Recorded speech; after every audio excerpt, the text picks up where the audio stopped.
What's up, everybody? This is going to be a bit of a different ramble. It's going to be a bit of a longer ramble for sure. It's going to be a what if. There's two topics I've been thinking about for a while that I decided, you know what, let's do what ifs on. This is going to be the first. I'm going to do my best to keep it one video, so that's why it's going to be longer. And this is going to be basically where I look at something within the 40k timeline and what if things went a little bit differently? How would that change certain outcomes? So for this one, it's going to be what if the Alpha Legion remained loyal to the Emperor? And what I mean by that is, what if they stayed on the roster of the Loyalists? What if they were fighting alongside the Raven Guard and the Imperial Fist instead against them? I know they tinfoil hat conspiracy theories about the Alpha Legion. Oh, or they might still be loyal and yada yada yada. That's all topic for another time. I'm not going to get into that here, outside of saying I don't buy it. But yeah, what if they were counted amongst the loyalist forces instead of fighting against them? How would that change things?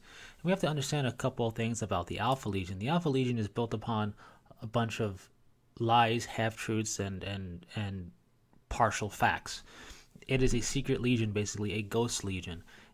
The Emperor designed it with a very specific purpose, and the Horus Heresy series from Forge will actually shed some light into them a bit. Nothing crazy, but really shows all the misdirection and the false information and the half truths that they're built upon, to the point where the very concept of Alpharius and Omegon, while we know it as omnipotent readers of the novel series and everything to have some credence, is built up as a potential falsehood as well. So this legion has a very specific purpose, and we have to remember the Emperor created the legions with a very specific purpose in mind for each legion. From there, we have to also understand that the Alpha Legion is very good at what they do, being a double agent, triple agent, secret agent type of force. So they can put up a good show if they need to. So nothing really changes on the outside, at least for the Alpha Legion, all the way up until Isstvan V atrocity, you could say. So the Drop Site Massacre. But the novel Legion takes place on a planet where the Primarchs, the twin Primarchs, meet with a faction known as the Cabal. And this faction claims to be fighting chaos, basically drops the realization bomb on them that, hey, Horus is going to have a civil war start soon. He's going to betray the Emperor. And by the way, he has to win to defeat chaos. They basically give them two prophecies that their Xenos and Psychers and other the collection group have kind of foreseen. A, if the Emperor wins, we get 40k as normal, like we know it. B, if Horus wins, Horus will eventually realize the error of his ways, be consumed by grief and consumed by rage and bitterness and hatred, and lead a campaign against chaos, which will see humanity wiped out, basically. But hey, chaos will no longer be a threat to the galaxy. Win, it's a win. So, with that realization, the Alpha Legion moves off, and normally this is where they join up with Horus and things go as we know it in 40k. But in this case, we're going to have it change. Alpharius and Omegon agree. The Emperor created us, the Emperor made us for a purpose, and we will always stand for the Emperor. The Alpha Legion stands for the Emperor. Always. But they're going to do what they do best to cause the most damage they can to Horus's rebellion. They know they're one legion and they can't stop it, but they can definitely cause some damage internally, the attack from every angle type of thing that they do.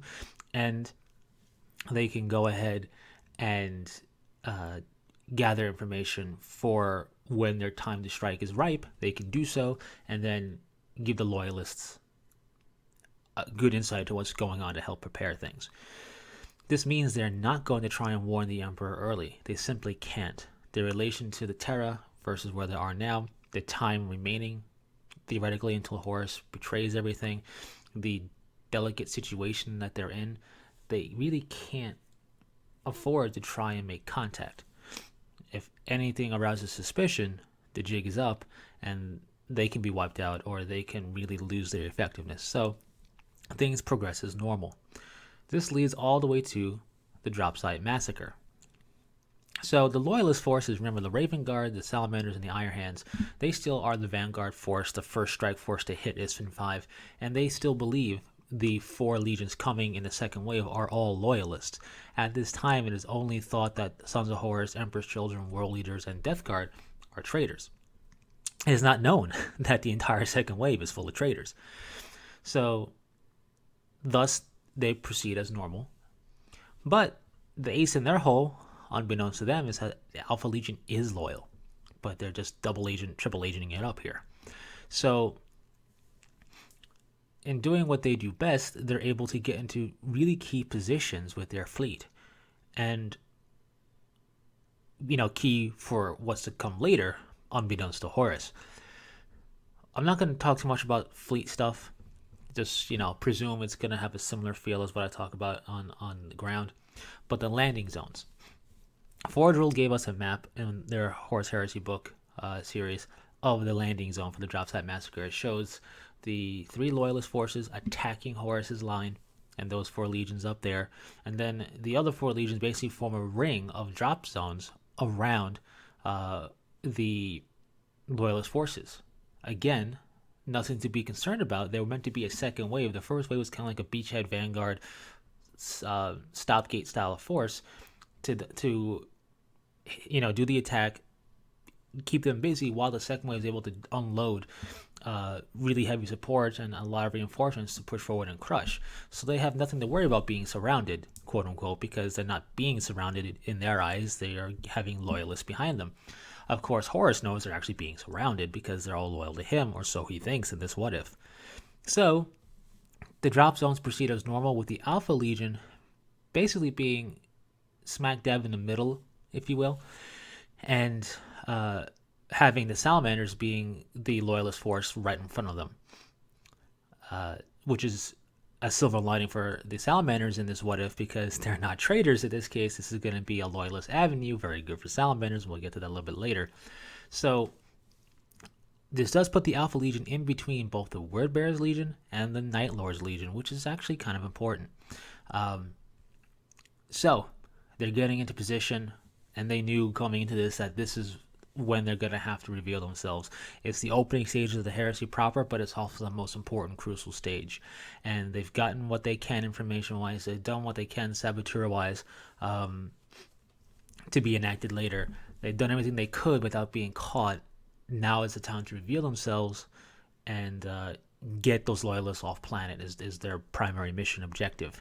It's kind of like the Daytona 500 in NASCAR, if anybody knows anything about that. It's the first proper race of the season, but it's also like the biggest. It's like the Super Bowl for NASCAR. Excuse me, I can't say those words. It's like the gigantic deep dish sized apparatus that you eat cereal out of. Anyways, so with that said, the Dropsite Massacre is crucial. So it's at this point, once the landing zone gets in good order and the 4 legions get the bulk of the forces are getting in position and ready to strike, that the Alpha Legion make their first important steps as loyalists. This is when, via encrypted data burst, Vox transmission signals, and you could say shielded astropathic relays and any other pseudo science fiction 40k stuff you want to bring up, the Alpha Legion is able to go ahead and bring some sort of warning to the loyalist forces, basically saying, hey, these are our coordinates, fighting withdrawal to these coordinates, everybody else here is traitor.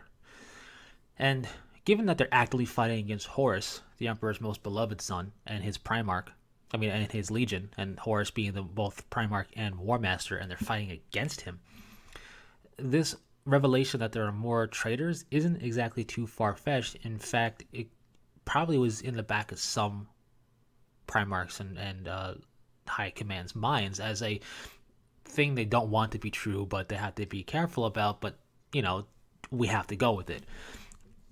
So, yeah, it's a stark revelation from the Ghost Legion that wasn't necessarily super trusted by any legion. Not that they were hated, but the Alpha Legion are good at what they do, which is getting information and getting stuck in and infiltrating and doing what they will. So keeping that in the back of their mind, the loyalist forces are basically told, hey, it's going to hurt, but this is what's going to happen. And this is incredibly important. This revelation, even if somewhere, let's say, the Iron Hands don't listen to it too much, or if the Raven Guard are not sure about it, or the Salamanders are iffy, they at least know something's about to happen bad, or at least are aware of it. And being that they are Primarchs, being that they are Astartes, they're going to take that information and use it well, both in their fleets and down on the ground. This gives them precious moments to prepare, brace for impact, get ready, and it does something very crucial, which doesn't seem like much. It robs the initiative of Horus's surprise. So when Horus gives the word and the bullets start flying and the massacre starts happening, the loyalist forces are not shocked and left reeling and stunned for the opening moments. They're able to immediately counterattack, which has Horus very, not so much confused, but perplexed, which I guess is the same concept of a word. But my point is, Horus expected there to be some stunned, shocking revelation with this betrayal, and was going to seize upon that initiative, but that's been robbed. Clearly, he can see that the loyalist forces are able to respond much more quickly than he anticipated them responding to this revelation of treachery. They were counterattacking nearly immediately. So that's the one, that's one thing that the Alpha Legion drastically changed. There is still the massacre to happen. Ferrus Manus still dies. But in the opening stages, the retaliatory attacks from the Loyalists happen much quicker. They don't take quite as devastating a blow from it because they're able to just brace for the impact, as I stated. Up in space, this crucial moments let them get targeting positions aligned, get their shields up at the very least, brace for that impact. The Alpha Legion ships are able to hone in on what they want to attack, which are the traitor ships, and then the opening salvos up there, all things considered, go a lot better. It's still poor, but they go a lot better than they would have normally. So that's all well and good. The second thing is the Alpha Legion are loyalists, remember. So when they were deploying on their landing zone, they were deploying just like everybody else was, getting their forces ready for an attack.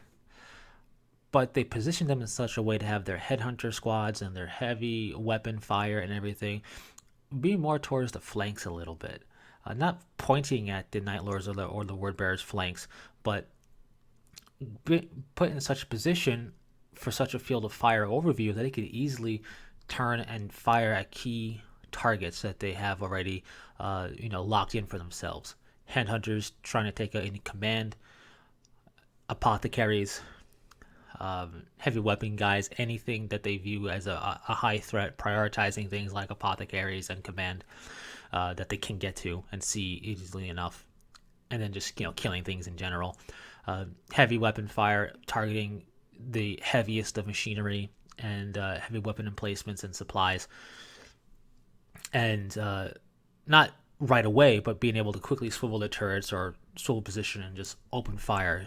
And in those opening moments when Horus gives the word, not only is the momentum robbed of the stunning from the shocking betrayal, but blood starts flowing on the traitor side a lot more so, because the loyalist forces are able to brace for impact, able to almost immediately respond because of being told this information earlier, having those precious moments to digest it and just know it's about to happen and do something about it.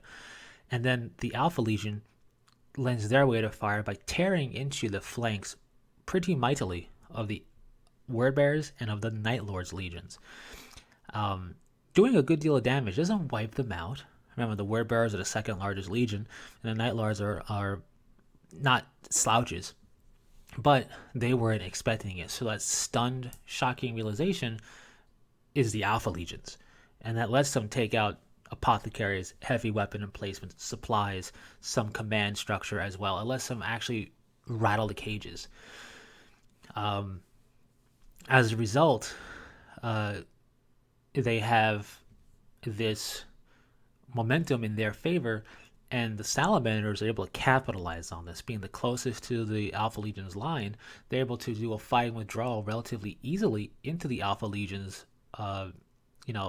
safe point, into their loyalist canal, if you will. And they don't just, turn tail and leave through it, but they start supporting the battle line of the Alpha Legions, lending their weight of fire and their capabilities in close quarters attacking and everything as well that they're known for, their fire and their melta and their hammers and their tenacity, to the Alpha Legion's way of fighting as well. It's a little ad hoc, but hey, this is a job site massacre happening. So they're able to lend their weight of fire, and more importantly, they don't lose sight of their Primarch. Their Primarch stays with them. Normally in the story, Vulcan goes missing. He's ultimately known not to be dead, but he goes missing. He doesn't do that in this case. He's able to, rally his legion and lead them to the battle line of the Alpha Legions and support the things and lend his might as well, which is crucial. From there, like I said, we still lose Ferrus Manus. The Iron Hands just overcome with rage, too stuck in to really be able to do an effective fighting withdrawal. Ferrus Manus is ultimately cut down like before, but even though the Iron Hands still have their forces decimated severely, it's not as bad as it would be in the standard fluff because of this information and the ability to fight towards a loyalist route. So they still take heavy losses, but it's not as bad. The Raven Guard, same deal. Still taking heavy losses, but it's not as bad. They don't have to do their guerrilla warfare style of cutting through a battle line and take heavy losses because they can pull back to a known loyalist location. And this is important because even though they can do so, Corax is still able to confront Lorgar. In the standard storyline, Corax confronts Lorgar, and Lorgar is not the best fighter of the Primarchs. He is more of a leader, an inspirer, if you will, than a fighter. More of a scholar, if that makes any sense. And as a result, he's just not up there on the strength tier of raw combat, especially one-on-one against another Primarch. Against non-Primarchs, he's more than capable, but against Primarchs, he's definitely on the lower side of the totem pole, power-wise. Now, I'm not going to get into the actual stat lines of them, what have you. That's not the point here. I'm just talking lore. So, as a result, Corax is a good fighter. He's a guerrilla fighter, been fighting since he can remember. He is a scrappy fighter as well. He was able to overwhelm Lorgar and would have finished him off, but Conrad Curtis begrudgingly stepped in, stopped Corax, and forced Corax to withdraw because a 2-on-1 fight against Primarchs is not good for another Primarch, and in the process damages Corax's lightning claws, which is why he can't use them for a while. So that's what normally happens. In this scenario, we have the Night Lords blocked by the Alpha Legion and Salamander's line. As a result, the Salamanders mostly lend their weight of fire on the Night Lord side of things, keeping them at bay. Not so much on the Word Bearer side of things, just given how they fall back. The Raven Guard are able to kind of do a bit of both, and Corax just happens to be able to yet again cut through the Galvar back in his way and get to grips with Lorgar. The fight happens as normal. Lorgar is still not a scrappy fighter, especially against other Primarchs, or specifically against other Primarchs. Corax is able to overwhelm him with his ferocity and his tenacity and his capability. And in this case, there's no one left to save him. No way for Conrad Kurz, the Night Haunter, to get there in time to kind of mock Lorgar in the process. And, midway through the Primarch's fight, Lorgar kind of sees this. He realizes he's going to die, and there's nothing he can do about it. And just so, Corax is able to use his lightning core to basically mangle Lorgar and rip his head off in a true gory fashion, in a pure display of hate, rage, and ferocity. This stuns the Werebears, even stuns Corax a little bit because, heat of the moment, but wow, I just killed one of my brothers. Yeah, traitor and all that, but still, wow. It has this little bit of a stunning effect amongst the area. Everybody witnessed this, stunned, and as it goes through Vox communication, it's a slight stunning effect. It doesn't stop the fight outright, but it's definitely a stunning effect. This is both good and bad. It's good because, hey, Lorgar's dead. Ultimate leadership of the Word Bearers is now a power vacuum, and for a force like this, as we know as outside readers, that's can be problematic. It's bad. This is bad because they're religious zealot fanatic fighters, and now you whip them into a sheer state of fervor because you just killed their icon. And after the stunningness subsides, the pure fanatical rage comes forth. So the fighting withdrawal that the loyalist force have to do is exacerbated a little bit because of that, but it's still far better than having no loyalist point of retreat. So in space, things still go poorly for the loyalists because they're outmatched by numbers, but it goes a lot better than just being completely blindsided. So ultimately, we get a fighting withdrawal off the planet a lot faster than before. There's no holdout needing for weeks on end or whatever the case might be, for days to try and get off planet. The loyalist forces are able to extract and get all the forces that survived off planet. Heavy losses incurred all around, but a lot better than before. On top of the fact, Ferrus Manus is dead, but so is Lorgar. An eye for an eye type of mentality. The Night Lords are hurting. They're reeling. They were bloodied pretty bad. The Word Bearers also hurting and left a little bit after the rage subsides, stunned on still stunned at the realization that the Aurelian Lorgar is dead. And what do? They still have their plan in motion. They still have the fleet go to Calth and everything. The bulk of their forces there to try and get the jump on the Ultramarines, and we know how that plays out normally. But the Word Bearers as a fighting force past that are kind of in a pickle. They're not a non-combative force by any means, but they're a bit more disruptive than they would be normally because power vacuum and so forth. The Night Lords are hurting. They have been bled out decently well on the sands of Isstvan V. This means their effectiveness as a force to basically be harassing things is definitely diminished.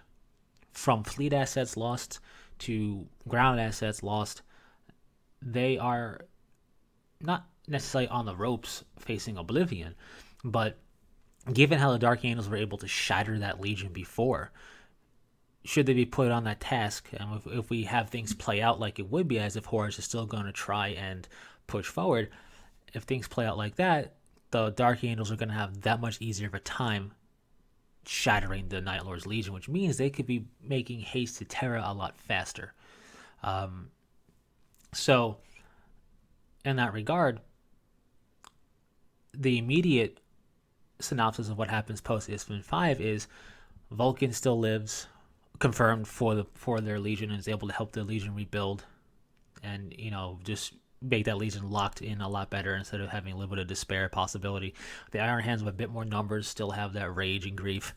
The Raven Guard are able to get the secrets from the Emperor and rebuild their legion quickly without being harassed by the Alpha Legion. The Alpha Legion, in the storyline of this, infiltrate the Raven Guard Legion to try and steal those secrets or sabotage, and ultimately prove successful. So while the Raven Guard are able to build faster, they ultimately get saboteured by the Alpha Legion. This doesn't happen. Alpha Legion is loyal. Raven Guard are able to rebuild, with no problems. This is very important. This lets Raven Guard become more of a threatening fighting force that much faster. They're not going to get the full strength before the heresy is concluded, but they're able to start striking out, and between them and the Alpha Legion striking out as shock assault harassing forces, they're able to really be pretty effective in that regard. Remember, numerical superiority now is on the side of the loyalists with a whole other legion. Still, Horus has to make his gamble, and we're still going to have that gamble reach Terra. Horus basically doubles down and looks at the losses and decides we still have the advantage as the traders. They still have the realization, some momentum from the Isstvan V. Lorgar is dead, but Word Bearers is still a large legion, and can be brought to heel underneath his control, at least to go somewhere and do something. Yes, the Alpha Legion is on the side of the Loyalists, but the Alpha Legion just, got bloodied on that fight as well, nowhere near as bad as the other three Loyalists. The other three Loyalist forces still got pretty decimated, so while the Legion numbers are on their side, Horus is banking that between having the Ultramarines sideline dealing with the Word Bearers, having the events of Prospero having sidelining some forces, and having the Dark Angels still being harassed by the Night Lords, albeit not as effectively, that he still has his might he can bring to Terra and make a beeline with the warp backing him and giving them clear warp travel lines to try and just do a quick spear tip blow a little bit faster than normal, or a lot faster than normal. So we get to the Siege of Terra, and we have it play out mostly as normal, with the exception that there are Alpha Legion elements defending the Palace of Terra as well. So we have White Scars, Blood Angels, and Alpha Legion forces here. More weight of fire, the defense is able to hold out a bit better. Most of it goes as normal, with the Traitor forces just making ground and pushing forward and pushing back the Loyalists time and time again. However, out of the blue, well, not really literally out of the blue, but out of the void, a fleet warps in. Relatively different than standard warp, out of the warp as would be, as the Dark Angels have that artifact, or had that artifact and what have you. So this is when the Dark Angel fleet arrives. The Dark Angel fleet is able to arrive to Terra a lot faster than Horus anticipated and calculated. This is before Horus drops his shields out of the desperation to get the Emperor to him to kill him. Instead, we have this Loyalist fleet coming in, shaking things up. And what we have is a routing. We have a fresh wave of Loyalist forces in space, able to do massive damage to the siege on Terra, plus the fact that we have Alpha Legion elements on the grounds, to bloat out the Loyalist defenders, doing what they do best. What we have here is, instead of a final showdown and the Emperor being interred in the Golden Throne, what we have is a subsequent pushing back. It's a lot more devastating on Terra itself. A lot more damage is ensued to the palace. A lot more blood is shed on Terra's soil. But what we ultimately have is a fighting withdrawal of the traitor forces. They're down a legion. The forces were bled pretty heavily throughout this already. Now the Dark Angel elements make haste to Terra, are able to get there a bit faster. Space Wolves and everybody's basically able to converge on Terra over time. Not at the same time, mind you. It's just the Dark Angels that I have in this what if showing up early. But that just buys more time. Horus can't lower his shields now. It's too dangerous. Instead, they're pushed back. And I'm going to end this what if, because we're going on a bit. I kind of got carried away. But I'm going to end this what if with how I would think and this is not necessarily what would happen. Obviously, this is all speculation, but the way I could have speculated it as the Siege of Terra happens normally, we still get the Emperor interred in the Golden Throne. We have the Alpha Legion, a bunch of chapters and stuff from them, and fighting and through against chaos like normal. But instead, I think to really shake things up and make it really out of the blue, I would say that, that doesn't happen. Instead, because the Dark Angels are able to smash through the Night Lords that much faster, they're able to make speed the Terra that much faster. Even with a warp delaying them, it only can do so much. Plus that device they had allowed them to have a little bit easier time of it, let's just say. They get to Terra early. They help drive back the traitor forces. Horus begrudgingly has to pull back. And what we're left with are twin empires. They don't necessarily fall all the way back to the Eye of Terra. The Eye of Terra is still the route they fall back to. But instead, we are given the a schism, a true dual human, if you will, quote unquote, empire scenario. We have the Imperium led by a living emperor still. And on the other side of the galaxy, you could say we have Horus and his traitor forces. And then, of course, you still have the Orcs and the Tau and the Necrons and Tyranids threats and everything. And that's a whole other can of worms we're not going to get into, because now you have two different forces in real space. They're not pure. The Chaos forces aren't purely, or the traitor forces aren't purely residing in the Warp Storm. They have Horus still. They have might. They're able to have this kind of wedge in the galaxy map.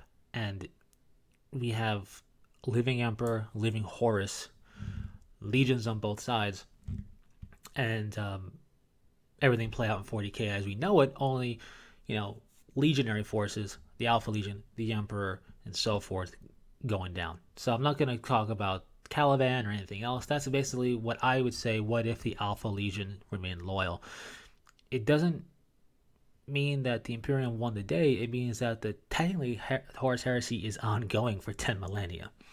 And it would therefore, I think, bring it a whole bunch of spicy plot points. But that's my what if take. You probably disagree entirely, which is entirely fine. You could add your own spin on it in the comment section below. But I think if the Alpha Legion remained loyal and did what they did best, I think it will culminate in a loyalist avenue of escape from Isstvan V, critical information being relayed to the loyalist forces, them and other legions able to rebuild a bit more unharassed, such as the Raven Guard, and do good harassment strikes as the Raven Guard can do well as the Alpha Legion, and culminating in a siege of Terra that falters and ultimately push back to have two massive forces in the galaxy, the Imperium and Horus's traitor forces, amongst everything else we have in 40k. So that's what I would think would happen. My headcanon of what if the Alpha Legion remained loyal.